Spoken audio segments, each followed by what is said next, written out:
गंगा पापम शशि तापम दैन्यम कल्प तरुस्थता। आपके जीवन के पाप भी, आपका ताप भी और जीवन में जो दीनता है वह दीनता भी समाप्त होती है। कब?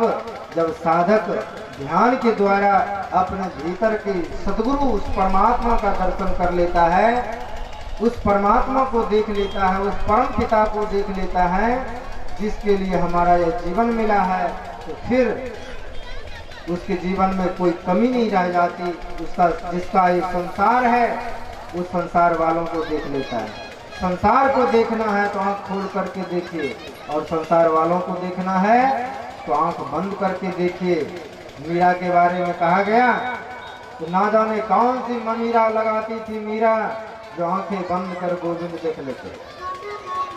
कहते उल्टे ही चाल चलते हैं दीवान गाने इश्क, आंखों को बंद करते हैं दीदार के। आप मंदिर पूजा करने जाते हैं, फल मेवा मिष्ठान चढ़ा करके आपको अगर पूछे कि मंदिर किस लिए गए थे, तो आप कहेंगे दर्शन करने गए थे।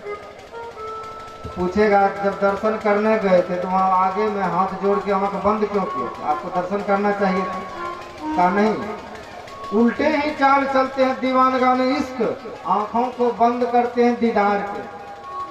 अगर उस परमात्मा को देखना चाहते हैं तो आंख बंद करना पड़ेगा। ना जाने कौन सी ममीरा लगाई हुई थी मीरा, जो आंखें बंद कर गोविंद देख लेते।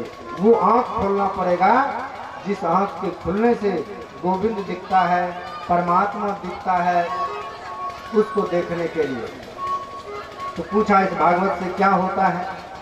कहा जब भागवत सुखदेव गुरुदेव परीक्षित को सुना रहे थे तो देवता लोग ललायित होकर के गए और जाकर के स्वर्ग का अमृत कहते हैं, हे सुखदेव यह स्वर्ग का अमृत परीक्षित को पिला दीजिए और यह कथा हमको पिला दीजिए, क्योंकि स्वर्ग का अमृत पी करके अमर तो हो जाते हैं लेकिन पैर हाथ टूटने कटने फटने से कोई रोक नहीं पाता है। कहते हैं आदर सहित विष खाए के शंभु भया जगदीश, और चोर छिपे अमृत पिया राहु कटाए से। मान सहित विष खाने पर भी भगवान से जगदीश हो गए और चोरी छिपे अमृत पीने के बाद भी राहु केतु बनना पड़ा। का यह अमृत, स्वर्ग का अमृत पीने के बाद अमर तो हो जाता है व्यक्ति, लेकिन कटने के बाद वह अंग भी जीवित